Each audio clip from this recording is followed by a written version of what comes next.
susmuşuzdur.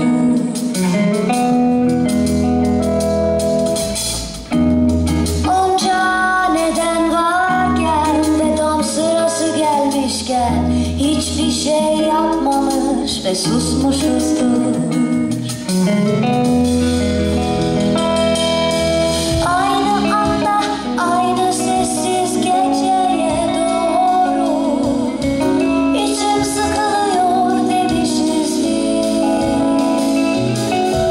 Aynı sabaha uyanırken kim bilir aynı düşü görmüşüzdür. Sayın seyircim, olamaz mı? Olamaz mı? Olamaz mı? Olamaz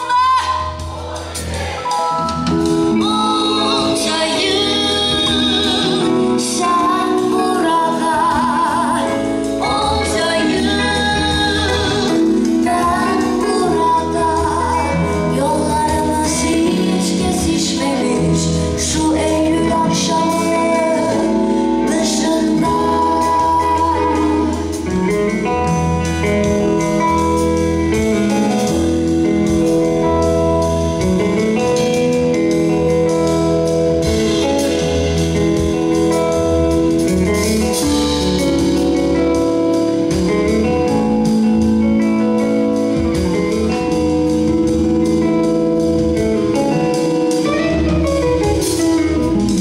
Belki benim kağıt param bir şekilde döne dolaşa senin cebine girmişti.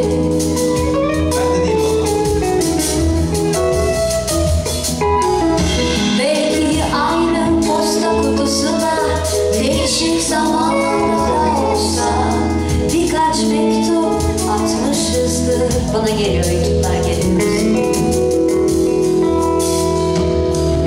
Ayın karpuz dilemi gibi batışını izlemişizdir deniz kıyısında.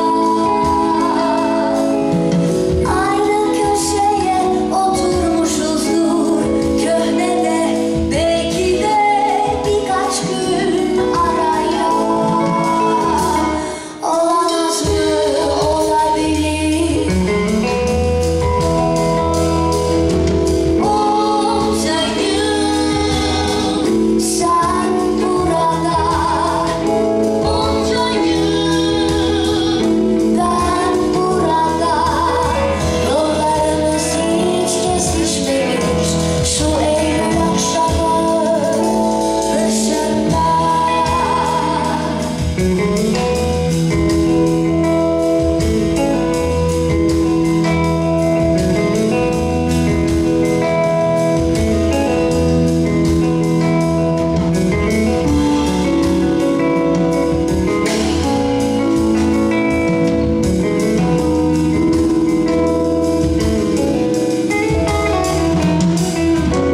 Bostancı dolmuş kuyruğunda sen başta ben en sonda öylece beklemişizdir.